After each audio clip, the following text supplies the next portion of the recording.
Dans les rues de Tbilissi ce soir-là, résonnent des chants géorgiens et des cris de victoire ukrainiens. Pour eux, leurs histoires sont mêlées. Ils manifestent ensemble contre la Russie. C'est compliqué pour nous ce qu'il se passe. Je suis content que les Russes aient peur de vivre dans leur pays, mais je suis aussi inquiet qu'ils viennent ici. Au milieu de la foule, certains visages creusés par la douleur. 30 ans ont passé depuis la guerre d'Abkhazie. Les séparatistes, soutenus par l'armée russe, ont déclaré leur indépendance, suivis par l'Ossétie du Sud en 2008. Une autre annexion russe qui ne dit pas son nom et qui rend l'arrivée massive des exilés russes en Géorgie compliquée à vivre. Les réservistes russes qui arrivent en Géorgie, ils faisaient quoi avant la mobilisation? Ils étaient là, assis dans leur canapé, à regarder la guerre à la télévision. Ils ont compris que ça devenait dangereux, alors ils sont partis. Entre les Russes et les Géorgiens, la cohabitation est-elle possible? Sur les murs de Tbilissi, un début de réponse, l'expression d'une colère contre les Russes. D'autant que les conséquences dans la vie quotidienne des Géorgiens sont concrètes. Dans la capitale, les prix de l'immobilier ont explosé. Non, toutes ces annonces, c'est trop cher pour moi. Quand on cherche un logement à Tbilissi, il faut trouver les petites annonces accrochées aux arbres en bordure de ce parc. Mais tous les jeunes le savent ici, plus aucun studio à louer. Et encore moins à un prix d'étudiant. Pour le moment, Gvantsa peut dormir chez son cousin, mais tous n'ont pas sa chance.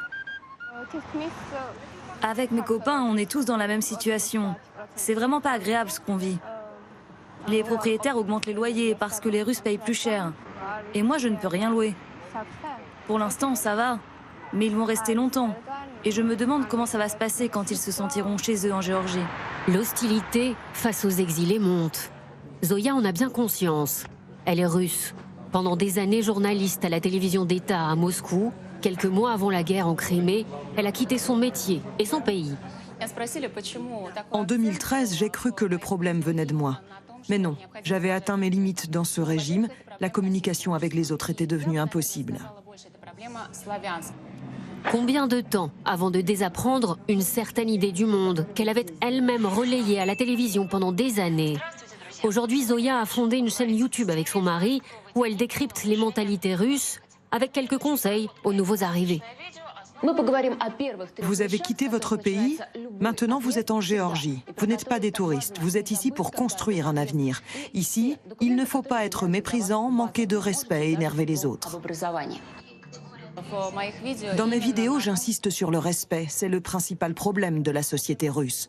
On nous apprend que nous sommes des guerriers, donc on ne respecte pas les autres. Ça ne marche pas comme ça ici. L'exode massif de ces derniers jours s'est atténué. Mais pour l'opposition politique géorgienne, le péril russe reste entier. Cet homme politique demande au gouvernement de limiter l'accueil de ces réfugiés. L'exode massif des Russes nous fait craindre une tentative de normalisation de leur présence chez nous. J'ai une comparaison un peu grosse, mais bon, c'est l'idée. Vous imaginez des immigrés allemands à Londres pendant la Deuxième Guerre mondiale, assis en terrasse, dans les pubs? Évidemment non. Eh bien voilà. Comme en Ukraine à l'époque, il faut que nous gagnions notre propre Maïdan. Il faut avoir une ligne politique tranchée et claire avec la Russie. C'est seulement à cette condition que nous transformerons notre pays en démocratie et que nous pourrons devenir membres de l'OTAN et de l'Union européenne. Sans ça, nous n'aurons pas de légitimité vis-à-vis de l'Occident.